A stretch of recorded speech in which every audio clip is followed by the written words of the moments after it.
আসসালামু আলাইকুম। অষ্টম শ্রেণীর সুপ্রিয় শিক্ষার্থীবৃন্দ, আশা করছি তোমরা সকলে ভালো আছো। আজকে শুরু করব তোমাদের বাংলা বইয়ের 135 নম্বর পৃষ্ঠা থেকে। কবিতার গঠন বুঝি।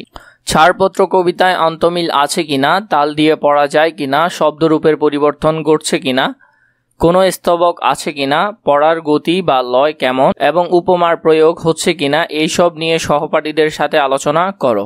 জীবনের সাথে কবিতার সম্পর্ক খুঁজি ছাড়পত্র কবিতার আলোকে। নিচে কয়েকটি প্রশ্ন দেওয়া হলো। প্রশ্নগুলোর উত্তর প্রস্তুত করো এবং পরে সহপাঠীদের সঙ্গে আলোচনা করে প্রয়োজনে নিজের উত্তর সংশোধন করো।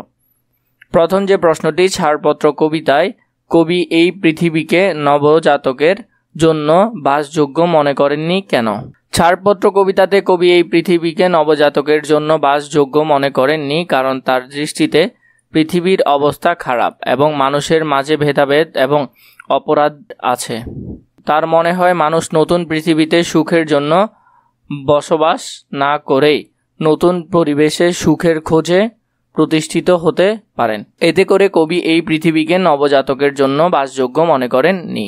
প্রাণপণে পৃথিবীর সরব জঞ্জাল, এই বাক্য দিয়ে কবি পুরনো ব্যবস্থার পরিবর্তন ঘটাতে চেয়েছেন। সব ধরনের পুরাতন ব্যবস্থা, চিন্তা ও বিশ্বাস কি পরিবর্তন করা প্রয়োজন মনে করো? তোমার মতে সংক্ষেপে তুলে ধর। হ্যাঁ, কবি পুরনো ব্যবস্থার পরিবর্তন ঘটাতে চান।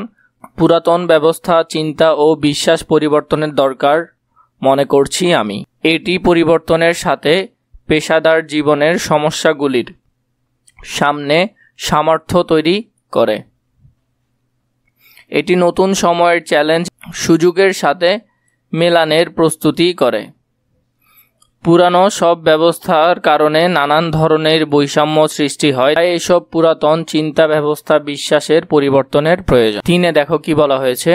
তোমার পরিবার, বিদ্যালয় বা সমাজে কোন বিষয়গুলো পরিবর্তন করা হলে তা সবার জন্য মঙ্গলকর হবে বলে মনে করো? বিদ্যালয় বা সমাজে নিম্নলিখিত কিছু বিষয় পরিবর্তন করা হলে তা সবার জন্য মঙ্গলকর হবে। প্রথমে, শিক্ষার পদ্ধতি এবং কার্যক্রমে নতুনত্ব এনে সুযোগগুলোর বৃদ্ধি করা। 2, সামাজিক অবস্থা বা সঙ্গীত, শিল্প, সাহিত্য ইত্যাদির উন্নতির জন্য প্রচেষ্টা করা। 3, পরিবেশ সংরক্ষণ এবং প্রাকৃতিক সম্পদ রক্ষায় উদ্যোগ নেওয়া।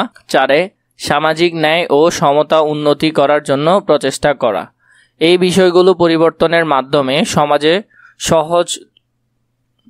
সমাজে সহজলভ্য সুযোগ এবং উন্নতির পথে প্রগতি হতে পারে।